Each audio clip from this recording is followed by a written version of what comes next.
Hi everyone, പുതിയൊരു വീഡിയോയിലേക്ക് എല്ലാവർക്കും സ്വാഗതം. If you are new here, എൻ്റെ പേര് Jatin George. This is where we break down the complex topics of supply chain management into small bite-sized insights.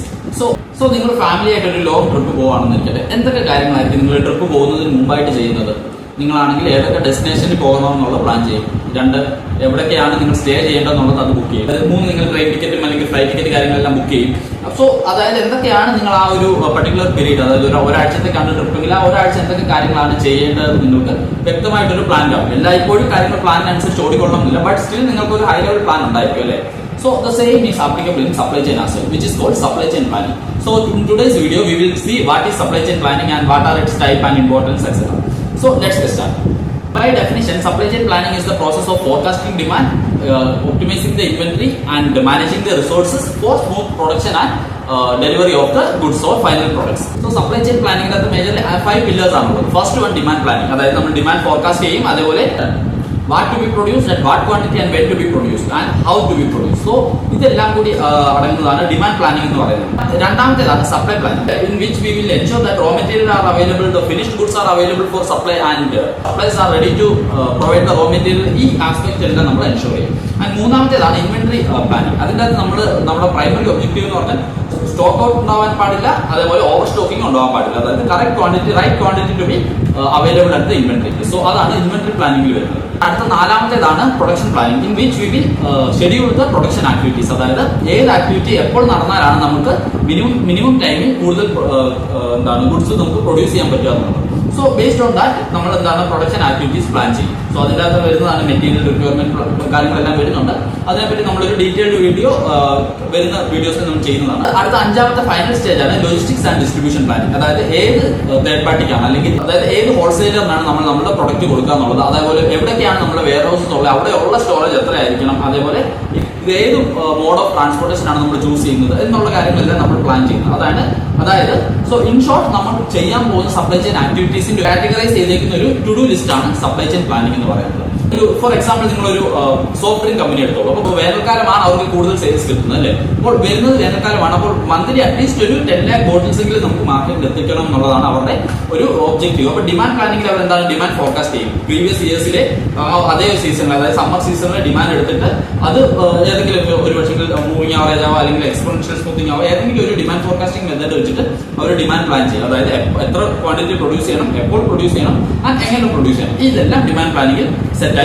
അടുത്താണ് supply planning. അപ്പോൾ അതിൽ അവർ ഡിസൈഡ് ചെയ്യുന്നത് ഓക്കെ ഇത്ര quantity should be available in the market, and അതിന് വേണ്ടിയിട്ട് നമ്മൾ എന്തൊക്കെ ചെയ്യണം. അതായത് 10 lakh ബോട്ടിൽസ് ഇത്ര പല മാർക്കറ്റിലായിട്ട്, അല്ലെങ്കിൽ പല റീജിയനിലായിട്ട് ഇത്ര 1 lakh into 10 റീജിയൻ അല്ലെങ്കിൽ 10,000 into 100 റീജിയൻ അത്ര അവൈലബിൾ ആയിരിക്കണം എന്നാണ് സപ്ലൈ പ്ലാനിംഗ് ചെയ്യും. മൂന്നാമത്തേതാണ് പ്രൊഡക്ഷൻ പ്ലാൻ. അതായത് ഈ ഓരോ മന്തിലും നമ്മൾ അല്ലെങ്കിൽ ഓരോ മാസത്തിന്റെ ആദ്യവും നമുക്ക് 10 lakh ബോട്ടിൽസ് മാർക്കറ്റിൽ എത്തണം എന്നുണ്ടെങ്കിൽ നമ്മുടെ പ്രൊഡക്ഷൻ ആക്ടിവിറ്റീസ് നമ്മൾ എങ്ങനെ പ്ലാൻ ചെയ്താൽ പറ്റും. അതായത് ഏതൊക്കെ കാര്യങ്ങളാണ് നമ്മൾ ആദ്യം പ്ലാൻ ചെയ്യേണ്ടത് in such a way that we can achieve more efficiency. And നാലാമത്തേതാണ് ഇൻവെന്ററി പ്ലാനിംഗ്. അതായത് നമുക്ക് നമ്മുടെ ഇൻവെന്ററി സ്പേസ് എത്രത്തോളമാണ് ഉള്ളത്. നമുക്ക് വേറൊരു ഇൻവെന്ററി, അതായത് വേനൽക്കാലമാണ് അവർക്ക് കൂടുതൽ പ്രൊഡക്ഷൻ വരുന്നത്, അപ്പോൾ വേറൊരു ഇൻവെന്ററി നമുക്ക് റെന്റ് ഔട്ട് ചെയ്യേണ്ട ആവശ്യമുണ്ടോ. അപ്പൊ അങ്ങനെയുള്ള കാര്യങ്ങളെല്ലാം നമ്മൾ ഇൻവെന്ററി പ്ലാനിംഗ് ചെയ്യും. അതായത് എത്രത്തോളം സ്റ്റോർ ചെയ്യണം, അതായത് ഓവർ സ്റ്റോക്ക് ആവാൻ പാടില്ല, at the same time stock outs ഉണ്ടാവാനും പാടില്ല.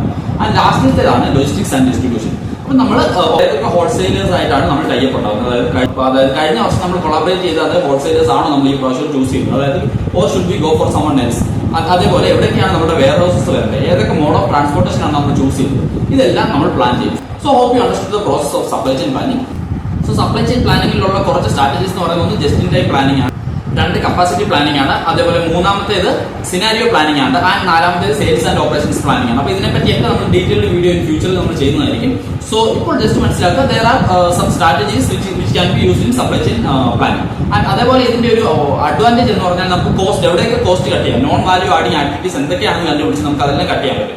അതേപോലെ എവിടെയൊക്കെ നമുക്ക് ഔട്ട്സോഴ്സ് ചെയ്യാം, through which we can share our risk, എവിടെയൊക്കെ നമുക്ക് ഔട്ട്സോഴ്സ് ചെയ്യാൻ നമുക്ക് കണ്ടുപിടിക്കാൻ പറ്റും. അതേപോലെ തന്നെ ഓവറോൾ സപ്ലൈ ചെയിന്റെ എഫിഷ്യൻസി, എഫക്റ്റീവ്നെസ് ആൻഡ് നമ്മുടെ പ്രോഫിറ്റ് നമുക്ക് ഇംപ്രൂവ് ചെയ്യാൻ പറ്റും. എസ്പെഷ്യലി ഈ സപ്ലൈ ചെയിൻ എന്ന് പറഞ്ഞാൽ പണ്ടത്തെ പോലെ അല്ല, ഇപ്പം വന്നിട്ട് ഇതൊരു സെയിൽസിനെ ഡയറക്ട്ലി അഫക്ട് ചെയ്യുന്ന ഒരു കാര്യമായിട്ട് മാറിയിട്ടുണ്ട്. അപ്പോൾ നമ്മൾ ആ സപ്ലൈ ചെയിന്റെ എഫിഷ്യൻസി കൂട്ടിയില്ലെങ്കിൽ ഒരു പക്ഷേ കസ്റ്റമർ വന്ന് കടയിൽ വന്ന് കാര്യങ്ങൾ ചോദിച്ചു കഴിയുമ്പോൾ ഒരു പക്ഷേ നമുക്ക് അവിടെ പ്രൊഡക്റ്റ് സ്റ്റോക്ക് ഔട്ട് ആയിരിക്കും, അത് നമ്മുടെ പ്രോഫിറ്റിനെ ബാധിക്കും. അല്ലെങ്കിൽ ആ ഒരു കസ്റ്റമറിന് ഡിസാറ്റിസ്ഫൈഡ് ആവും. അപ്പോൾ എന്തുപറ്റെന്ന് പറഞ്ഞാൽ പിന്നീട് വേറെ ഏതെങ്കിലും ബ്രാൻഡിലേക്ക് ആ കസ്റ്റമർ മാറാൻ ചാൻസ് ഉണ്ട്.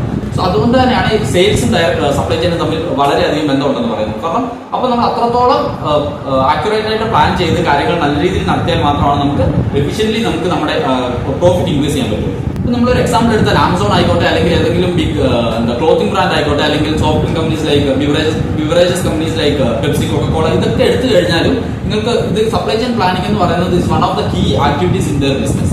സോ അപ്പോൾ അത്രേ ഉള്ളൂ ഇന്നത്തെ വീഡിയോ. So if you find this video helpful, please do share with your friends who are interested in the world of supply chain management.